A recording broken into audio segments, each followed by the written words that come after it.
Hello folks, it's Preeti Kotecha. Welcome back to our new topic that is annuity. Actually हमने start किया था insurance and annuity.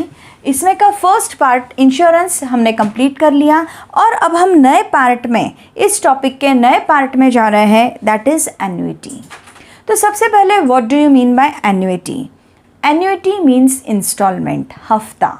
ठीक है, means series of payment, हफ्ते हफ्ते से बैच से लिए हुए पैसे चुकाना, बराबर इंटरेस्ट के साथ रिटर्न करना फ्यूचर में, that is known as annuity.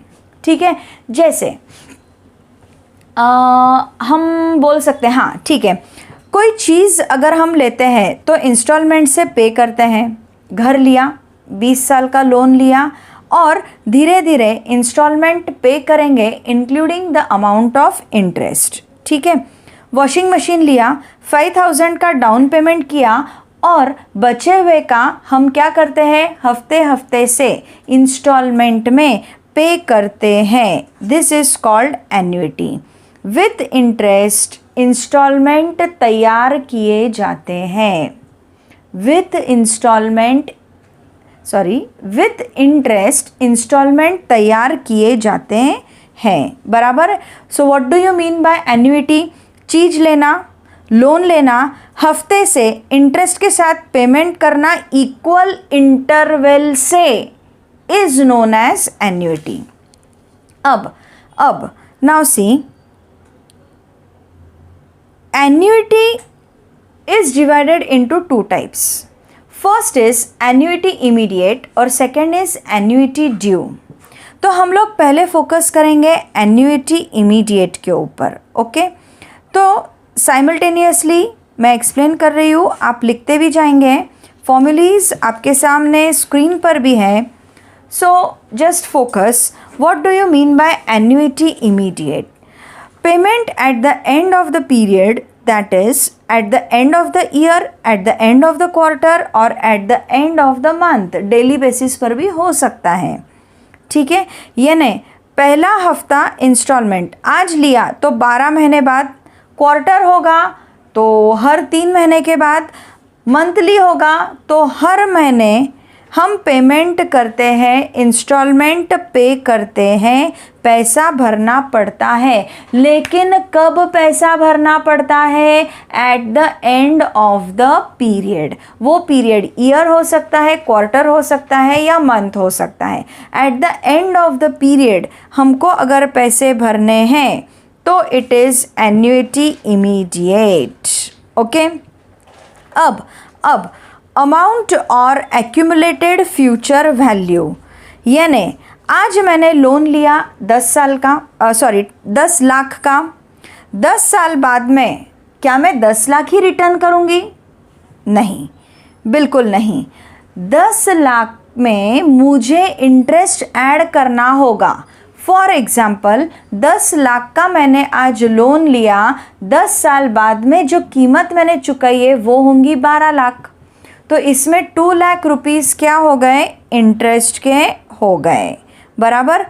तो इंटरेस्ट डिवाइड बाय 10 करेंगे एंड इंस्टॉलमेंट बढ़ेगा क्योंकि 10 साल में मुझे उसको रिटर्न करना है. जितनी भी इंस्टॉलमेंट की अमाउंट होंगी वो मुझे 10 साल के अंदर पे करना है. इसके लिए हम उसको डिवाइड बाय 10 करेंगे. 20 ईयर्स में पे करना है, डिवाइड बाय 20 करो. देयरफॉर अमाउंट और एक्यूमुलेटेड फ्यूचर वैल्यू का फॉर्मूला क्या है? A equals to C upon I in bracket 1 plus I raise to n minus 1. Okay, accumulated amount या फिर एक्यूमुलेटेड फ्यूचर वैल्यू, कुछ भी बोलो, इसका फॉर्मूला क्या है? A equals to C upon I in bracket 1 plus I raise to n minus 1. Okay, तो ये फॉर्मूला आपको लर्न होना चाहिए. अब जरा ध्यान देंगे यहाँ पर C मतलब एन्युइटी या फिर अमाउंट ऑफ इंस्टॉलमेंट, हफ्ता कितने इंस्टॉलमेंट, कितने का इंस्टॉलमेंट हम दे रहे हैं, that is denoted by C. N मतलब नंबर ऑफ इंस्टॉलमेंट, कितने इंस्टॉलमेंट है, 10 इंस्टॉलमेंट है, 20 इंस्टॉलमेंट है, that is number of instalment. Yearly है तो 1, मंथली है तो 12, क्वार्टरली है तो देर आर 4 क्वार्टर्स। अकॉर्डिंगली हमको नंबर ऑफ इंस्टॉलमेंट्स का कैलकुलेशन करना होता है। फिर आया आपका आय। आय मतलब क्या, रेट पर रुपी पर पीरियड। बिल्कुल आपको लिखना नहीं है, आप सुन लो, ये सब मेरे नोट्स में है और ये मैं अभी ही आपको अगले 5-10 मिनट्स में देने वाली हूँ। ओके, तो डोंट वरी, ये सब हमारा राइटिंग में है, बस अभी आप समझने की कोशिश करो। आय मतलब क्या, रेट पर रुपी पर पीरियड, ये भी मैंने लिखा कर दिया है, दिखेगा आपको। 1 रुपये के लिए 1 साल या फिर 6 मंथ्स या फिर 1 क्वार्टर में कितना आपको इंटरेस्ट देना पड़ रहा है, that is I. What is I, पर रुपी पर पीरियड। आय बनाते समय, आय कैलकुलेट करते समय R/100 करना पड़ता है। क्यों? R is also rate of interest, बचपन से पढ़ते हैं ना आप इंटरेस्ट का formula. So R is also rate of interest और I is also rate of interest. लेकिन इन दोनों में फ़र्क क्या है, R यानी 100 रुपीज़ पर का इंटरेस्ट, R यानी 100 रुपीज़ पर का इंटरेस्ट और I यानी 1 रुपी पर का इंटरेस्ट। ठीक है, interest on 1 rupee I, interest on 100 rupee R। So my friends, try to understand. अगर यहाँ पर हमको I कैलकुलेट करना है, I कैसे कैलकुलेट करेंगे, R/100 करके I कैलकुलेट करेंगे।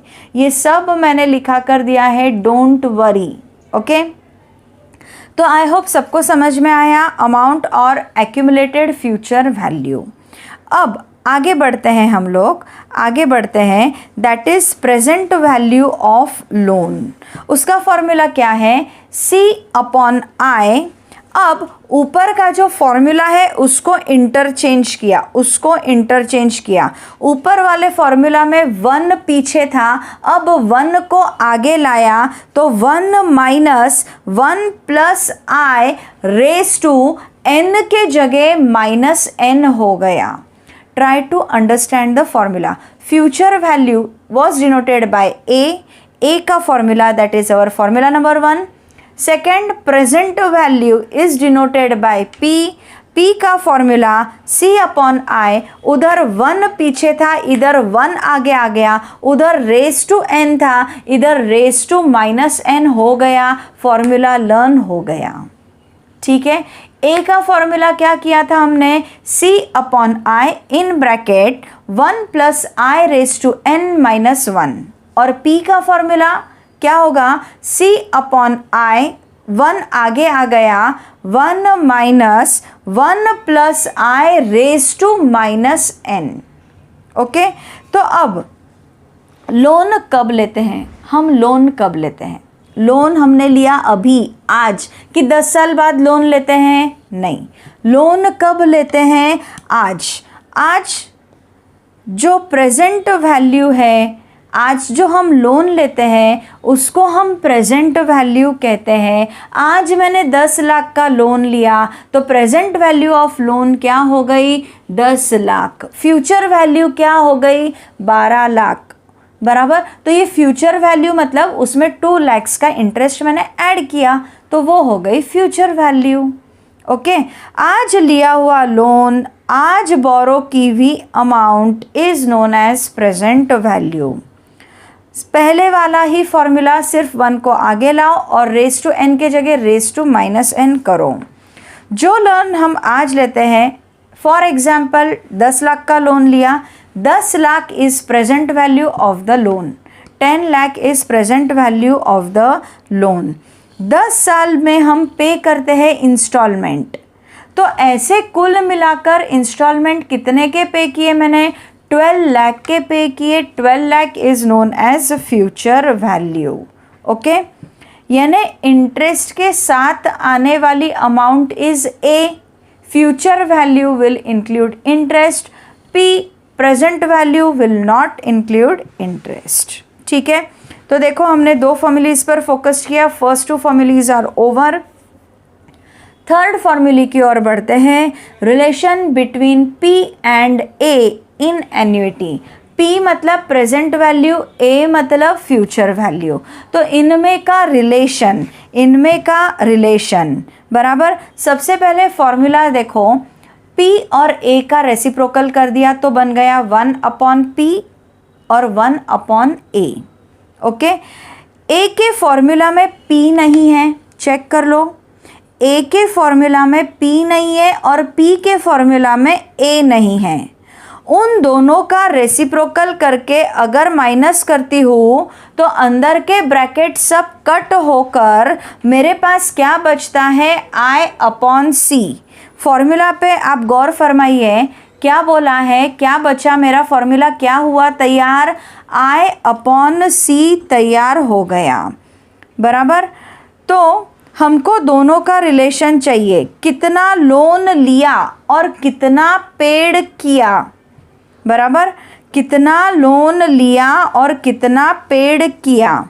देयरफॉर ये ऐसा फॉर्मूला बना, अगर हम उसका रेसिप्रोकल करते हैं ब्रैकेट्स कट होते हैं, फॉर्मूला बना I/C।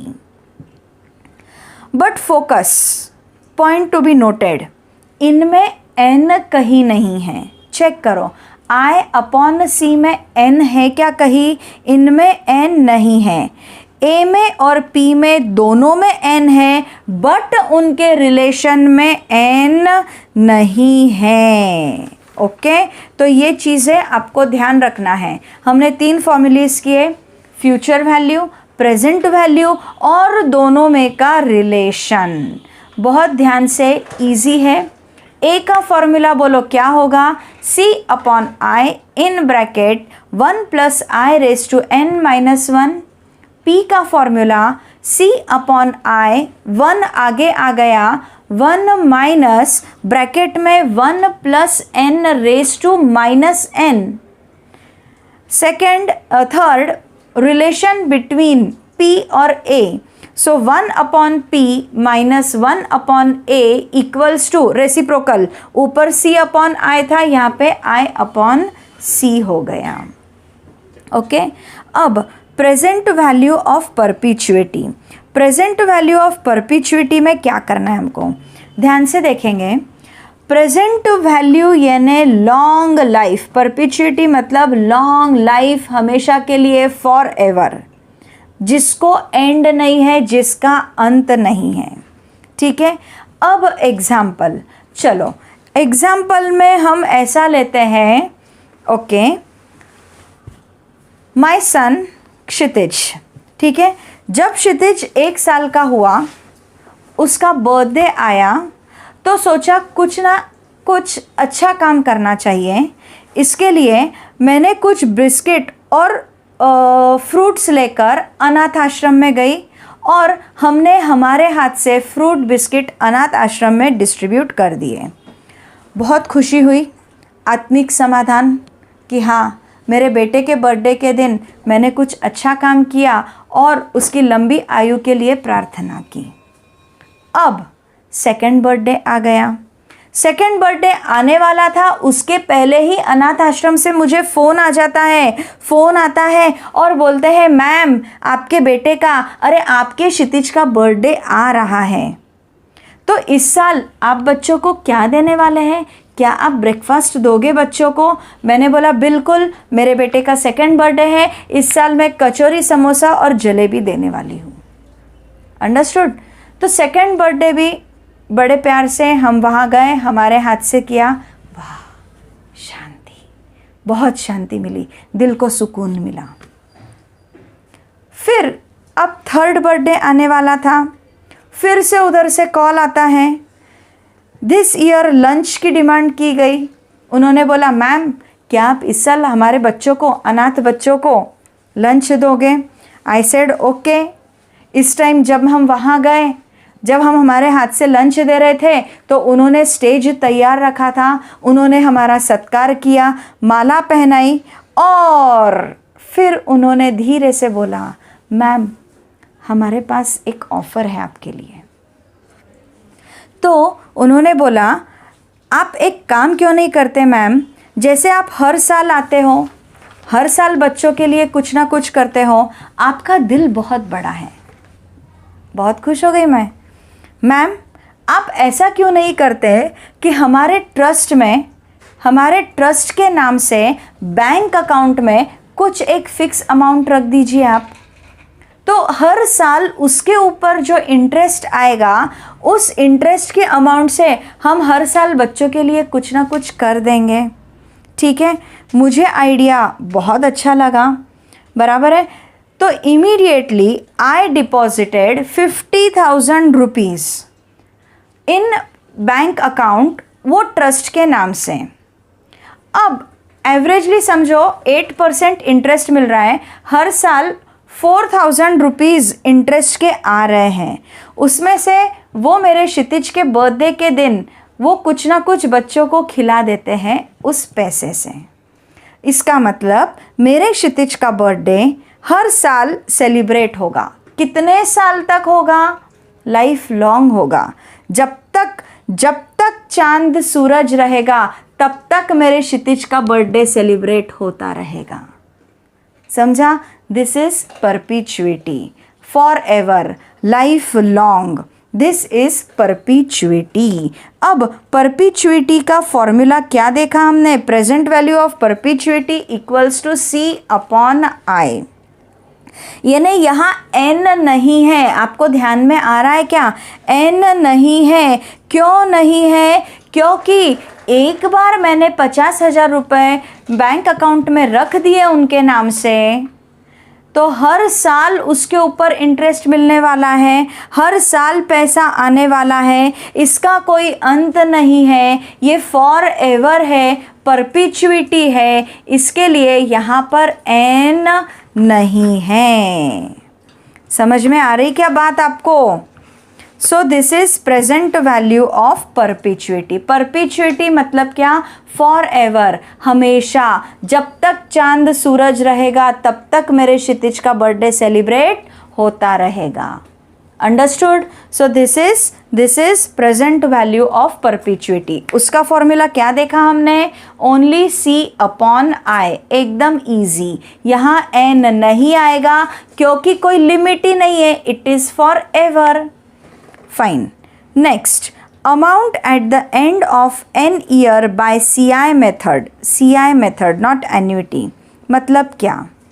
आज मैंने आपसे पैसे लिए, सपोज 10 लाख रुपीज़ लिए, और मैंने बोला यार मैं आपको इंस्टॉलमेंट आज पे नहीं करूँगी। मैंने आपसे पैसे लिए, लोन लिए, 5 साल का लोन लिया, और बोला मैं हर साल, हर क्वार्टर, हर मंथ, अजीब बात, बिल्कुल नहीं, ऐसा कुछ भी मैं पेमेंट करने वाली नहीं हूँ। After the end of 5th year, पूरे 5 साल होने के बाद, इंक्लूडिंग इंटरेस्ट, जो भी अमाउंट होंगी उतना मैं पे करूँगी। मीन्स सपोज मैंने लोन लिया 5 साल के लिए 10 लाख रुपए का, उसके ऊपर इंटरेस्ट कैलकुलेट करके 10 लाख का लोन होता होगा, उसके ऊपर का इंटरेस्ट है 11 लाख। तो ये जो इंक्लूडिंग इंटरेस्ट इंस्टॉलमेंट बनेगा, इंस्टॉलमेंट में मैं पैसे देने वाली नहीं। डायरेक्टली 5 साल ख़त्म होने के बाद एंड ऑफ 5th ईयर मैं पूरे के पूरे 11 लाख पे करूँगी। 10 लाख के इंटरेस्ट सहित, सूद समेत कितना पेमेंट करूँगी? 11 लाख का पेमेंट करूँगी। तो इसको हम एन्युइटी नहीं कहते, इसके लिए ब्रैकेट में लिख कर दिया है नॉट एन्युइटी। बराबर है? We don't call it as annuity, क्योंकि एन्युइटी का मतलब होता है हफ्ता, इंस्टॉलमेंट। यहाँ तो इंस्टॉलमेंट हम पे ही नहीं कर रहे हैं, इसके लिए amount at the end of n year by CI method, it is not annuity. So all above formulae are also by CI method, but हफ्ते से हम पेमेंट कर रहे हैं, और 5th नंबर के फॉर्मूला में, लास्ट फॉर्मूला में हफ्ता नहीं है, डायरेक्ट एक साथ में पैसा लौटाएंगे। That is fifth formula. तो फिफ्थ फॉर्मूला क्या है जरा ध्यान से देखो। A इज इक्वल टू, अब सबका ध्यान इधर रहेगा, सबका ध्यान इधर रहेगा। ओके देखो क्या बोला है formula, A is equal to P 1 plus R upon 100 raise to N। ये R अपॉन 100 ये नहीं I हुआ ना। अरे पहले चिल्ला चिल्ला कर आपको समझाया I हम कैसे कैलकुलेट करते हैं, I हम कैसे कैलकुलेट करते हैं R अपॉन 100 करके, बराबर। तो R अपॉन 100 के जगह यहाँ पे मैंने क्या लिख दिया, I 1 plus I raise to N when I is equal to R upon 100। क्यों? क्योंकि I की वैल्यू कैसे मिलती है मुझे, R अपॉन 100 करके। तो जैसा भी हमको उचित लगेगा इन्फॉर्मेशन के हिसाब से क्वेश्चन में, वैसा हम फॉर्मूला यूज़ करेंगे। आपको पता होना चाहिए R अपॉन 100 ये नहीं I हुआ। एक तो ये करो डायरेक्टली या ये करो, whatever you wish. Okay, so these are 5 formulas of annuity immediate। annuity immediate मतलब जो इंस्टॉलमेंट हम पे कर रहे हैं वो at the end of the period pay कर रहे हैं। तो I hope I have given you sufficient time to write these 5 formulas। फिर भी जिन्होंने नहीं लिखा होगा फटाफट लिख लेंगे।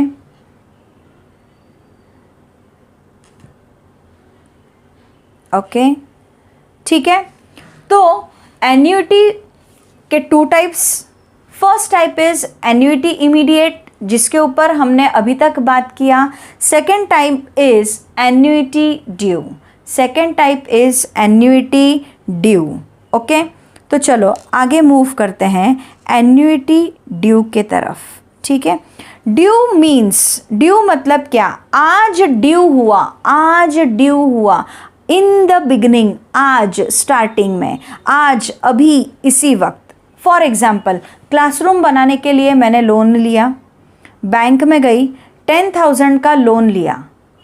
बैंक मैनेजर बहुत क्लेवर, बैंक मैनेजर बहुत क्लेवर, वो क्या बोला कि मैम मैं आपको 10 लाख का लोन तो दे रहा हूँ, लेकिन आपको ध्यान रखना है आपका मंथली इंस्टॉलमेंट आता है 5,000 रुपये। फॉर एग्जाम्पल आपका मंथली इंस्टॉलमेंट आ रहा है 5 लाख रुपीज़। अब अगर 5 लाख रुपीज़ मेरा मंथली इंस्टॉलमेंट है तो वो क्या बोलता है मेरे को कि मैम मैं आपको 10 लाख रुपए नहीं दूंगा, 10 लाख का लोन है, लेकिन मैं 5,000 कट करके बची हुई अमाउंट 9,95,000 आपको दूंगा।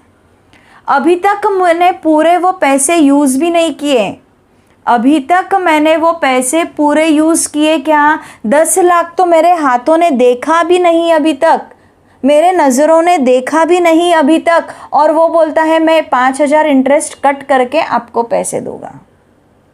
मजबूरी का नाम महात्मा गांधी, क्या करेंगे, पैसों की ज़रूरत थी, इसके लिए मैंने उसको बोला ठीक है बाबा, बट अगर आप eight the end of the period देंगे तो मेरे लिए अच्छा। हाँ, हमारी पॉलिसी है मैम, मैं देखो आपको कर दे रहा हूँ, 10 लाख का लोन आज की आज सैंक्शन करके दे रहा हूँ, लेकिन जो इंस्टॉलमेंट आपको पे करना है वो आजिच अभी के अभी पे करना है। ओके, तो मेरे हाथों में जो पैसे आए वो कितने आए, 5,000 कट होके दैट इज़ 9,95,000 आए, समझा। फिर आया सेकेंड मंथ, फिर मैनेजर का फ़ोन, मॅडम आली रे आली, पुन्हा तुमची बारी आली, इंस्टॉलमेंट पे करा। ठीक है, फिर से at the beginning of second month, अभी तो मैंने पूरे सेकेंड मंथ में 10 लाख यूज़ भी नहीं किए, फिर भी मुझे क्या करना पड़ रहा है, इंटरेस्ट पे करना पड़ रहा है। मतलब आपको फ़र्क समझ में आया क्या, एन्युटी ड्यू में हम इंटरेस्ट जो पे करते हैं वो at the beginning of the period है, और एन्युटी इमीडिएट में जो हम इंस्टॉलमेंट पे करते हैं that is at the end of the period. Are you getting my point? So this is the difference between annuity due and annuity immediate. ठीक है, अब आप अगर देखेंगे मतलब instalment starting of the period में पे करने में मेरा नुकसान है। अरे बेचारे, मैंने 10 लाख यूज़ भी नहीं किए, मुझे यूज़ करने को 9,95,000 ही मिले, 5,000 तो उसने कट ही कर लिए। यानी मेरे को यूज़ करने के पहले इंस्टॉलमेंट इंक्लूडिंग इंटरेस्ट पे करना पड़ रहा है। इसमें मेरा लॉस, लेकिन बैंक का फ़ायदा। बैंक अपना फ़ायदा देखती है, लेकिन मेरी मजबूरी है, मजबूरी का नाम महात्मा गांधी, इसके लिए मुझे उनकी वो ऑफ़र एक्सेप्ट करनी पड़ी। ठीक है, so this is annuity due.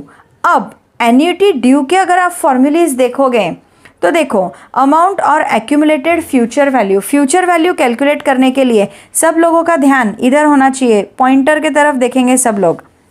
यहाँ पर चेंज क्या है, जहाँ जहाँ सी उसको मल्टीप्लाई बाय 1 + i किया। सेम एन्युइटी इमीडिएट का ही फॉर्मूला है, C/i 1 + i raise to n-1। आप देखो फॉर्मूला में चेंज नहीं है, लेकिन जहाँ C उसको मल्टीप्लाई बाय 1 + i करेंगे।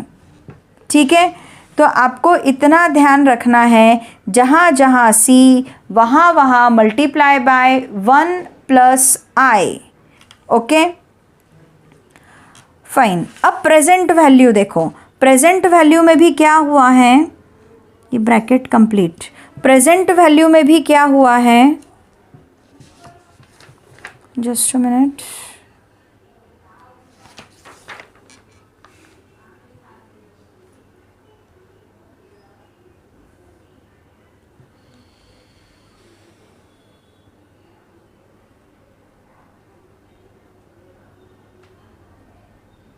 Okay right fine.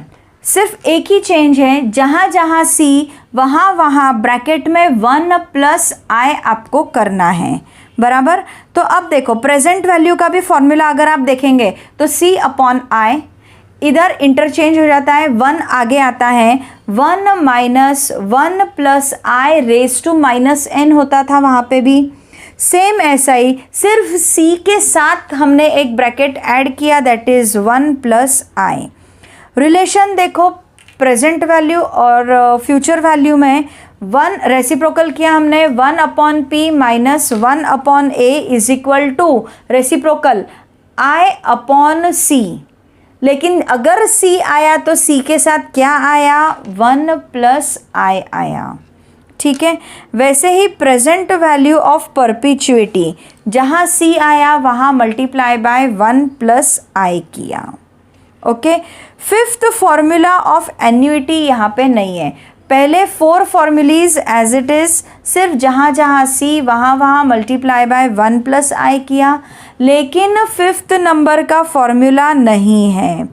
Fifth number का फॉर्मूला क्या था यहाँ पर, amount at the end of the period, मतलब 5 साल बाद में मैं पूरी इंक्लूडिंग इंटरेस्ट एक साथ अमाउंट भरूंगी, इंस्टॉलमेंट पे करने वाली नहीं। अरे लेकिन ये हम कहाँ करते थे, eight the end of the year. देखो ऊपर जो फिफ्थ फॉर्मूला हमने देखा, eight the end of the year 10 lakh के 11 लाख पे करते थे। वहाँ पे स्कीम कैसी थी कि eight the end of all 5 years directly interest के साथ आप पे करो, but payment was done at the end of the period, बराबर है। लेकिन यहाँ पर एन्युइटी ड्यू में क्या है, हम शुरुआत में ही पे कर रहे हैं। अगर पहले ही दिन मुझे इंक्लूडिंग इंटरेस्ट 11 लाख पे करना है, इसका मतलब उतने पैसे मेरे जेब में हैं, और अगर उतने पैसे मेरे जेब में है तो मैं लोन क्यों लूँगी, बराबर। ये तो कैसा है, 5 साल तक मैंने अपने बिजनेस में पैसा डाला, पैसा मल्टीप्लाई किया, 10 लाख का 11 लाख मैं दे सकती हूँ। यहाँ वो बोल रहा है आज की आज 11 लाख दो, हाउ कैन आई गिव। अरे अगर मेरे पास 11 लाख है तो तेरे 10 लाख रुपए की मुझे ज़रूरत है क्या, नहीं। तो इसके लिए एन्युइटी ड्यू के अंदर फिफ्थ फॉर्मूला आता नहीं है, क्योंकि पूरा की पूरा पेमेंट हम कैसे कर रहे हैं, eight the end of 5th year 10th year, जो भी जितने साल का लोन होगा वहाँ eight the end of the period पूरा की पूरा पेमेंट कर रहे हैं, इसके लिए वहाँ आएगा। यहाँ at the beginning of the period pay कर रहे हैं तो यहाँ पर नहीं आएगा। ओके, तो वो फॉर्मूला यहाँ पर एप्लीकेबल नहीं है। So here we finish our today's explanation. आज आई होप जितना भी मैंने आपको एक्सप्लेन किया है सब आपको समझ में आया होगा। Formulae they are also not very tough, बहुत सिंपल फॉर्मूलीज है। इसके भी देख लो फॉर्मूलीज एन्युटी ड्यू के। अमाउंट और accumulated future value C upon I, ऊपर भी C अपॉन आई और ब्रैकेट था, लेकिन यहाँ पर जहाँ जहाँ C वहाँ 1 प्लस आई करना है तो वो हमने कर लिया। प्रेजेंट वैल्यू ऑफ लोन यहाँ पे भी देख लो C अपॉन आई, फिर उनका relation 1 upon P minus 1 upon A is equal to reciprocal I upon C, but C है इसके लिए ब्रैकेट में कर दिया। उसके बाद में present value of perpetuity C upon I, C upon ये I है 1 नहीं है, C अपॉन आई है, C अपॉन आई, लेकिन जहाँ जहाँ C वहाँ 1 प्लस आई। अब ये देखो I will give you few seconds, आप ये एन्युटी ड्यू लिख लेंगे। चलो आगे बढ़ रही हूँ। ओके, चलो relation between P and A से आप लिखेंगे अभी। और मैंने आपको वादा किया था कि सारे टर्म्स के मीनिंग मैं आपको वहाँ पर लिखा कर दूंगी, तो वो भी हमने लिखे हैं, वो भी हम लोग लिखेंगे। आगे बढ़ते हैं, टर्म्स के मीनिंग देख लो। C मतलब क्या, अमाउंट ऑफ इंस्टॉलमेंट, N मतलब नंबर ऑफ इंस्टॉलमेंट, I मतलब रेट पर रुपी पर पीरियड, R मतलब पर 100 रुपये और I मतलब 1 रुपये के लिए। इसके लिए I हम कैसे कैलकुलेट करते हैं, R अपॉन 100 करके। P is present value of annuity और A is future value of annuity. तो ये वाले टर्म्स भी एक बार आप लिख लोगे। ओके, तो आज का लेक्चर हम यही एंड करते हैं। नेक्स्ट लेक्चर में एग्जाम्पल्स के साथ मिलते हैं। तब तक के लिए tata, bye bye, have a nice day.